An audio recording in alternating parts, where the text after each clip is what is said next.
বিবাহিত যারা আছে, এই যে দেবর আর ভাবি, এই যে শালি আর দুলা ভাই, মধুর সম্পর্ক না এগুলা?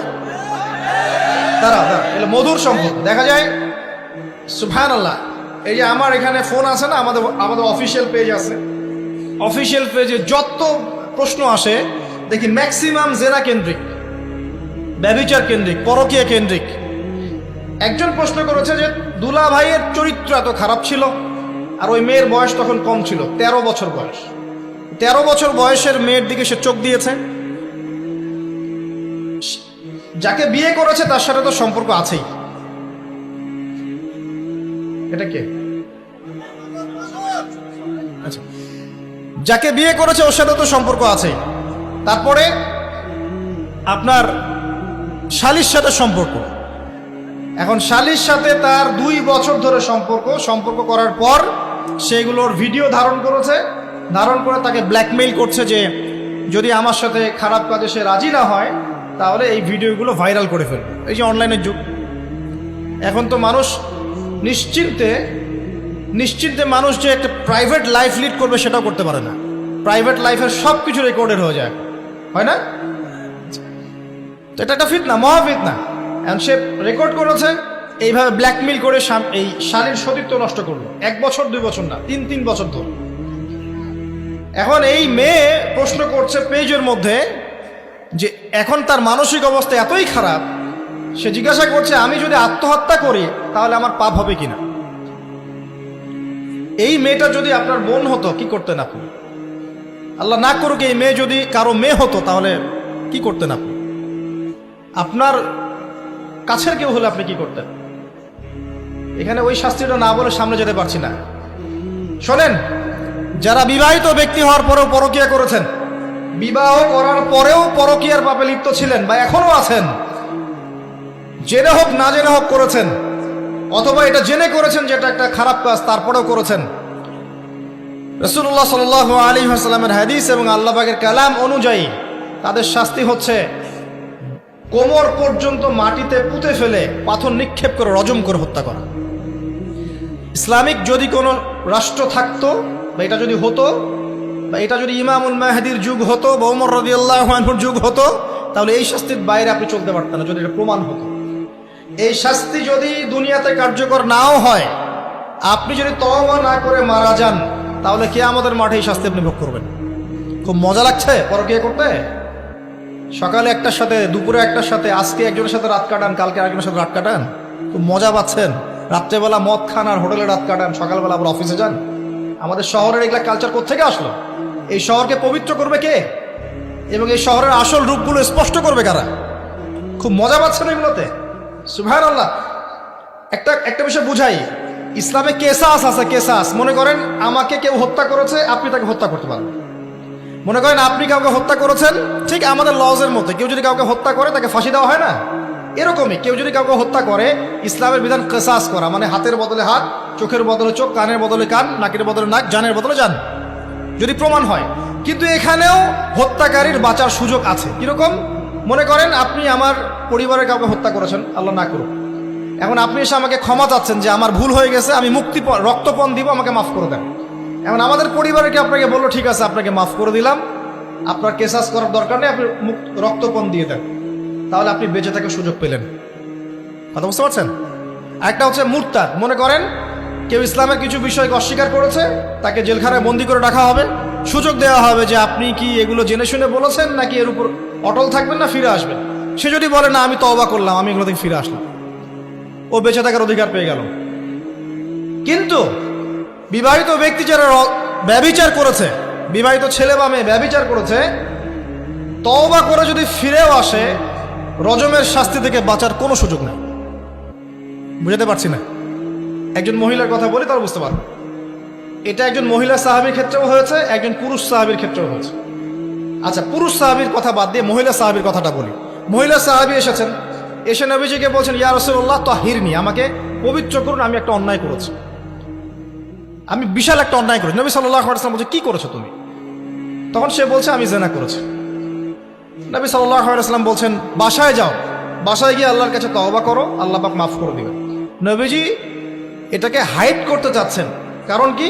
যখন আপনি কেস আদালতে নিয়ে যাবেন তখন তো উপায় নাই, আপনাকে তো বিচার করতেই হবে। তুমি বাসায় ফিরে যাও, তওবা করো, আল্লাহ মাফ করে দিবেন। সে মহিলা নাছর বান্দান, না আমার বিচার করে দেন, আমার বিচার করে দেন, পরকালে আমি শাস্তি পেতে চাই না, দুনিয়াতে আমার বিচার করে দেন। নবী সাল্লাল্লাহু আলাইহি ওয়াসাল্লাম বলছে, তুমি কি গর্ভবতী হয়েছো?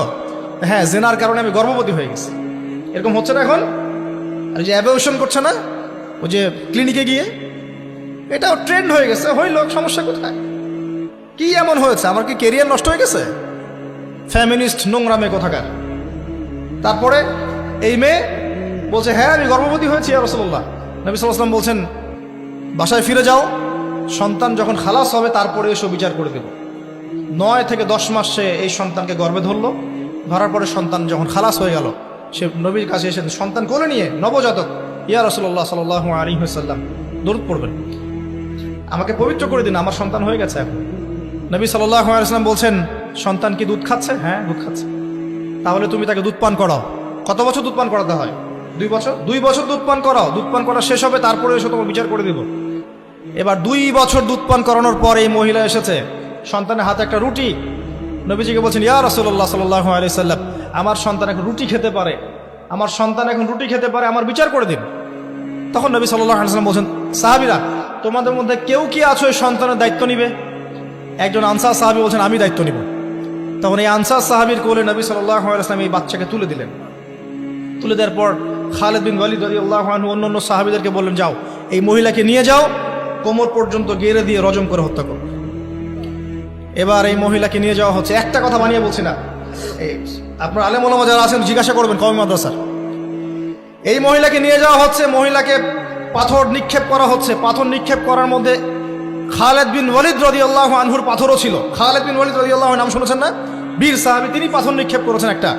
এই পাথরের আঘাতে ওই মহিলার কোন একটা জায়গায় লেগেছে, গায়ের লেগে রক্ত বের হয়ে গেছে। রক্তের ছিটাটা তার গায়ের এই যে কাপড় এসে পড়েছে। কাপড় এসে পড়ার সাথে সাথে খালিদ বিন ওয়ালিদ রাদিয়াল্লাহু আনহু বলছেন, ছি ছি ছি ছি ছি, আমার গায়ের মধ্যে এরকম নোংরা ব্যভিচারী মহিলার রক্ত পড়লো কি? এরকম একটা তাচ্ছিল্যের কথা বলেছেন। তখন নবী সাল্লাল্লাহু আলাইহি ওয়াসাল্লাম বলছেন, হে খালিদ তুমি থামো, হে খালিদ তুমি চুপ করো। তুমি জানো এই মহিলা এই 2 বছরে 3 বছরে এত তওবা করেছে আল্লাহর কাছে, এই সমস্ত তওবা যদি মদিনাবাসীর মধ্যে বন্টন করে দেওয়া হয় তবুও কম হয়ে যাবে। আর আমি এখন দেখছি মহিলা জান্নাতে সাঁতার কাটছে। আমি বুঝাতে পারছি না আপনাকে প্রিয় বোন, প্রিয় ভাই, যারা বিবাহিত হয়ে ব্যভিচার করছেন, জিনা করছেন, তিনি তওবা করেছিলেন, তওবা করেছেন, আল্লাহ পাক মাফও করে দিয়েছেন, জান্নাতে চলে গেছেন, কিন্তু পৃথিবীতে তার শাস্তি কায়েম করা হয়েছে। বিবাহিত ব্যক্তি ব্যভিচার করে ফেললে তার পৃথিবীতে বেঁচে থাকার অধিকার সে হারিয়ে ফেলে। আর এই পাপটাকে আমাদের সমাজে এত সহজ বানিয়ে দেওয়া হয়েছে, যে যার সাথে ইচ্ছা পরকীয়া করতে পারে। মেয়েও করছে, ভাবিও করছে, শালিও করে, দুলাভাইও করে, সবাই আমরা পরকীয়া করতে যাচ্ছি। পরকীয়ার সয়লাভ বন্ধ করতে হবে, পরিবারে পর্দা কায়েম করতে হবে, অপসংস্কৃতি ঠেকিয়ে দেন, এগুলা চ্যানেলগুলো বন্ধ করে ফেলেন বাসা থেকে। ইসলামিক সমাজ কায়েম না করতে পারলে আমাদের মা বোনরা সব নষ্ট হয়ে যাবে দিন দিন। আর পরিবারের ইজ্জত যখন চলে যায়, কোনো কিছুর বিনিময়টাকে ফিরে পাওয়া যাবে না। কেন পরকীয়া করতে গিয়েছেন? আল্লাহ, আপনার যদি এতই চাহিদা থাকে আরেকটা বিয়ে করেন না কেন? বিয়ে করতে সাহস কুলায় না নাকি? বিয়ে করলে যে স্ত্রীকে নিয়ে সূর্যের আলোতে ঘুরতে হয়, ওই জন্য ইঁদুরের মতো রাতের বেলা অন্ধকারে আপনি থাকতে চান, সিংহের মতো সকালবেলা সূর্যের আলোকে স্নান করতে পারেন না। কথা বুঝতে পারেন না? বিয়ে করলে স্ত্রীকে নিয়ে পুরুষের মতো, সুপুরুষের মতো সূর্যের আলোকে আপনি হাঁটবেন রাস্তায়, কাউকে ভয় করবেন? আপনার মতো কোনো ভয় কাজ করবে না। আর এখন আপনি ইঁদুরের মতো রাতের অন্ধকারে রাত কাটান অন্য মেয়ের ঘরে গিয়ে। এই শহরের এই মহামারীগুলো বন্ধ করতে হবে। আমি এই শহরের একজন শুভাকাঙ্ক্ষী বাসিন্দা, আমি এখানকার। আমি আমার চোখ দিয়ে যা দেখছি, এটা দেখার পর চুপ থাকতে পারি না। আমরা সব জায়গায় জানা দেখছি, আর মাদক দ্রব্য দেখছি, আর পরকীয়া দেখছি। পর্নোগ্রাফির তো শেষ নাই, প্রত্যেকের ফোনে ফোনে পর্নোগ্রাফি, এভরিবডি পর্নোগ্রাফি, মাদক আর ব্যভিচার, জেনা, ফ্রি মিক্সিং অবাধে আমাদের শহরে। বস্তুবাদী তো আছেই। তো এটাকে আখিরুজ্জামানের শহর বলবো নাকি আউয়ালুজ্জামানের শহর বলবো নাকি? শুধু এই শহরের সমস্যা এটা নয়, প্রত্যেক বড় বড় শহরেই সমস্যা। ইভেন এগুলো এখন গ্রামে পর্যন্ত চলে গেছে, এগুলো গ্রামেও চলে গেছে, গ্রামে আরো বেশি আছে। দেখবেন শহরের ছেলেরা তো জিন্স আর টি শার্ট পরা মেয়েদেরকে দেখে অভ্যস্ত না, এরা না একটু কন্ট্রোল করতে পারে। আর যখন একটা গ্রামের ছেলে পর্নোগ্রাফি দেখবে, সে তো আর নিজেকে কন্ট্রোল করতে পারে না। বুঝতে পারছেন না? আমাদের শপিং মলগুলোতে গেলে আমরা দেখি টি শার্ট আর গেঞ্জি পরা মেয়ে ঘুরছে, তাই না?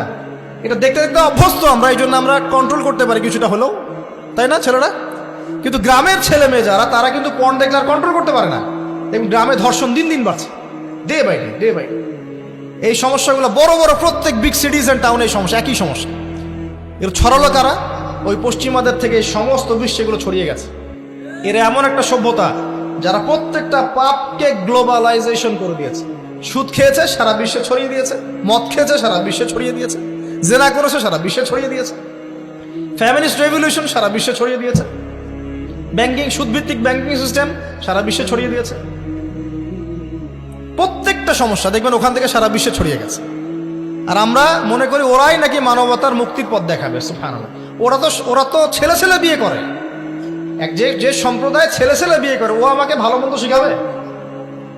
ওখানে তো একটা প্রত্যেক 10 সেকেন্ডে একটা করে মেয়ে রেপ হয় আফ্রিকান কন্টিনেন্টে। জার্মানির, আমি পর্নোগ্রাফির একটা লেকচার দিয়েছি, দেখবেন নীল দর্পণ, ওখানে সব ডিটেলস দিয়েছে। জার্মানি, ব্রিটেন বলেন, আমেরিকা বলেন, এই প্রত্যেকটা কান্ট্রির মধ্যে প্রত্যেক মিনিটেই একটা করে মেয়ে ধর্ষণের শিকার হচ্ছে। ওরা আমাকে শিখাবে নারীর স্বাধীনতা, অধিকার? আমার কাছে কোরআন এবং সুন্নাহ আছে, রাসূল আছেন, আমার কাছে আল্লাহ আছেন। এগুলোকে বাদ দিয়ে তোমার কথা শুনতে হবে আমাকে? এরা আমাদেরকে বাঁচাবে না, বরং এরা সারা বিশ্বে ইয়াজুজ মাজুজের মতো ফিতনার ফাসাদ সৃষ্টি করে বেড়াচ্ছে। আসুন, একটা ব্যাখ্যার অনেক কথা হয়ে গেল। আল্লাহর ওয়াস্তে যুবক যুবতী যারা আছো, লেকচার যাদের কানে যাবে, আজকেই জেনা থেকে তওবা করতে হবে। জেনার ধার কাছে যাওয়া যাবে। হালালভাবে বিয়ে করো। যদি তোমার খুব যৌন চাহিদা থাকে, তোমার অনেক চাহিদা, তোমার অনেক সম্পত্তি আছে, ব্যালেন্স করতে পারো, একাধিক বিয়ে করো, কি সমস্যা? পরকীয়া করতে যাচ্ছেন কি জন্য? করবেন না। আর হালাল উপার্জনের সোর্স হয়ে গেছে, অবিবাহিত থাকার দরকার নাই, বিয়ে করে ফেলেন। বিয়ে আপনার জীবনটাকে সুশৃঙ্খলতা নিয়ে আসবে। আমি গার্ডিয়ানদেরকে রিকোয়েস্ট করবো যে বিয়েটাকে সহজ করে দেন, কঠিন জটিল করেন না, জেনা বাড়তে থাকবে। না হলে যে সন্তান, যে ছেলেটাকে মেয়েটাকে ছোট মনে করছেন না, ছোট নাই, সে অলরেডি 4-5 ঘাটের পানি খেয়ে আসছে, দেখবেন। আপনারা পরিসংখ্যান দেখেন, বাংলাদেশের ইয়াং ইউথ জেনারেশন যারা আছে, এদের মধ্যে ম্যাক্সিমামই বিবাহ বহির্ভূত সম্পর্ক স্বাদ পেয়ে গেছে অলরেডি। স্কুল কলেজ পাশ করেনি, এখন পর্যন্ত যৌন সম্পর্ক করে বসে আছে। আর ছোট ছোট মেয়েগুলোকে ছোট মনে হয়, বদের হাড্ডি সবগুলো। সব জায়গায় দেখবেন এরা বেশি বদের হাড্ডি। কেন বলছি জানেন? এরা ছেলেদেরকে সিডিউস করে। ভালো মেয়ে কোথায় খুঁজে পাবেন এখন? খুব রেয়ার, খুবই ডিফিকাল্ট। এমনকি আর ভিতরে কথা বলতে গেলাম না, আমার ফ্যামিলির, আমাদের স্ত্রীরা তো মাদ্রাসায় পড়েছে, পড়ে নাই? ভিতরে কথা বলতে গেলাম না, মাদ্রাসায় পড়া মেয়ে কেমন করে এগুলা কাজ করতে পারে? অতএব বিয়েটাকে সহজ করেন, জেনাটাকে বন্ধ করেন, পরকীয়ার রাস্তা বন্ধ করেন। এগুলো শাস্তি দুনিয়াতে না পেলেও পরকালে পেতে হবে। কিন্তু রাসূলুল্লাহ সাল্লাল্লাহু আলাইহি ওয়াসাল্লাম মেরাজের রাতে গিয়ে দেখে এসেছেন যে একটা চুলা দেখেছেন, চুলা তন্দুর চুলার মতো, নিচের দিকটা ফাঁপা, উপরের দিকটা সরু, আগুন জ্বলছে দাউ দাউ করে, এক শ্রেণীর মানুষকে পোড়ানো হচ্ছে। আগুন যখন ফ্লো বাড়ছে, মানুষ উপরে আসছে, ফ্লো কমছে, নিচে নামছে, এভাবে। রাসূলুল্লাহ সাল্লাল্লাহু আলাইহি ওয়াসাল্লাম জিজ্ঞাসা করলেন, ইয়া জিবরিল, এরা কারা? জিবরাইল আলাইহিস সালাম বলছে, এরা আপনার উম্মতের সেই সব ব্যক্তি যারা জেনার পাপে লিপ্ত ছিল, এবং তাদের এই আযাব থেকে এত দুর্গন্ধ বের হচ্ছে কল্পনা করতে পারবেন না।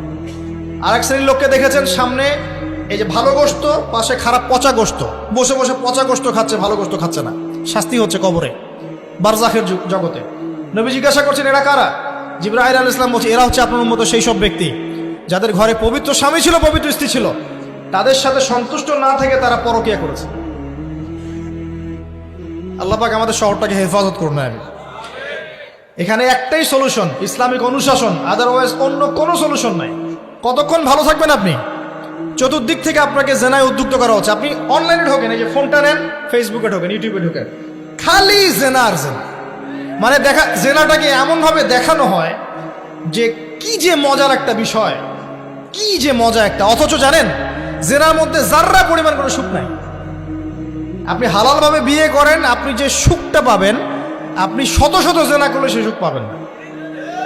এটাকে দেখানো হয়, এই যে পর্নোগ্রাফি যা দেখায়, সবই ভুয়ার বানোয়ার। এটা টোটালি বানোয়ার জিনিস। শুটিং আছে না, শুটিং, ওই যে নায়ক নায়িকা নাচানাচি করে, শ্যুট করে না, ঠিক সেম ভাবে এটাকে শ্যুট করা হয়। এগুলো শুটিং জাস্ট, আর কিছু না। তো কেন ছড়িয়ে দেওয়া হলো? কারণ মুসলিমদের ইমান, তাদের তাকওয়া, তাদের কলবের যে নূর, এটাকে নষ্ট করার জন্য। কারণ মুসলিম যুবকরা যদি ইসলামের আলোয় উদ্ভাসিত হয়, তাদেরকে ঠেকানো এত সহজ নয়। তাদের দ্বারা ইনশাআল্লাহ দেশ, জাতি এবং উম্মার খেদমত হবে। এই কারণে তারা সুকৌশল এটা করেছে। আসেন, অনেক লম্বা না করে আমি ফিনিশিংয়ের দিকে টানছি এখন এদিক থেকে। দ্বিতীয় ব্যাখ্যা এটা হতে পারে যে সমাজে ন্যায় অন্যায়, হক বাতিলের মানদণ্ডই কি হবে? উল্টে যাবে। উল্টে গেছে কিনা? মানুষ এখন মিথ্যাবাদীকে সত্যবাদী মনে করে কিনা? এবং ওয়ার্ল্ডে যত বড় বড় মিথ্যা নিউজগুলো হয়, সবাই এগুলোকে সত্য মনে করে না। আবার সত্য নিউজগুলোকে মানুষ মিথ্যা মনে করে। আমানতদার একটা ব্যক্তি বলে যে চরম খেয়ানতকার, খেয়ানতকারী ব্যক্তি বলে আমানতদার। যার চরিত্র দেখবেন সবচেয়ে খারাপ, ওকে বলছে একেবারে কি চরিত্র, মহান চরিত্র অধিকারী। আর সবচেয়ে উন্নত চরিত্র অধিকারী নবী সাল্লাল্লাহু আলাইহি ওয়াসাল্লামকে মানুষ গালি দেয়, তাই না? তো দেখেন, মানদণ্ড উল্টে গেছে। আরেকটা ব্যাখ্যা বলছি এই হাদিসের শব্দটার, আনতালি দালামাতু রাব্বাতুহা। হ্যাঁ, সত্যি সত্যি দাসী মনিবকে জন্ম দিতে পারে, এটা বোঝার জন্য এই যুগটাই সবচেয়ে উৎকৃষ্ট। কিভাবে জন্ম দিতে পারে দেখুন, একটু মনোযোগ দেন। ফ্যামিলিস্ট রেভলিউশনের কারণে বহু মেয়ে বাইরের সভ্যতা, যারা এইসব কান্ট্রিতে না, বাইরের কান্ট্রিগুলোতে বাচ্চা কাচ্চা নেওয়ার সময় পায় না। ফ্যামিলিস্ট রেভলিউশনের কারণে বহু মেয়ে বাচ্চা কাচ্চা নেওয়ার সময় পায় না। বাচ্চা নিবে কিভাবে? এখন সন্তান তো দরকার। তখন কি করে? মধ্যবিত্ত, নিম্ন মধ্যবিত্ত কান্ট্রিগুলো থেকে কিছু মেয়েকে হায়ার করা হয়। তাদের যে গর্ভটা, এটাকে হায়ার করা হয়, যে তোমার গর্ভে আমার স্পার্ম ইনজেক্ট করা হবে এবং 9 মাস সেখানে সন্তানটা হবে। তারপর সন্তান জন্ম দিয়ে তুমি তোমার অনারিয়াম নিয়ে চলে যাবে। মনে করেন, বুঝাচ্ছি, মনে করেন আমেরিকার একটা কাপল, ওদের তো মেয়েদের বাচ্চা কাচ্চা নেওয়ার সময় নেই। তো প্রোগ্রেস, এগিয়ে যাওয়া, ইজ্জতও থাকে না। 10-15 বছরের মধ্যেই সারা জীবন এভাবেই তারা চলে। 10টা-20টা জেনা হয়, এগুলো কোনো বিষয় না। ডিভোর্স তো সকালে বিয়ে হলে বিকেলে ডিভোর্স হয়। বাচ্চা কাচ্চা নেওয়ার ফুরসত নাই। এখন আমেরিকান এক মেয়ে ধরেন, এক ছেলে ধরেন, একটা শ্রীলঙ্কার কোনো মেয়ের গর্ভ ভাড়া করেছে। এখন গর্ভের সন্তান হলো। সন্তান জন্ম দেওয়ার পরে এই সন্তানটা নিয়ে তাকে তার অনারিয়াম দেওয়া হচ্ছে $10,000-20,000 ডলার নিয়ে সে বাচ্চাটা দিয়ে দিল।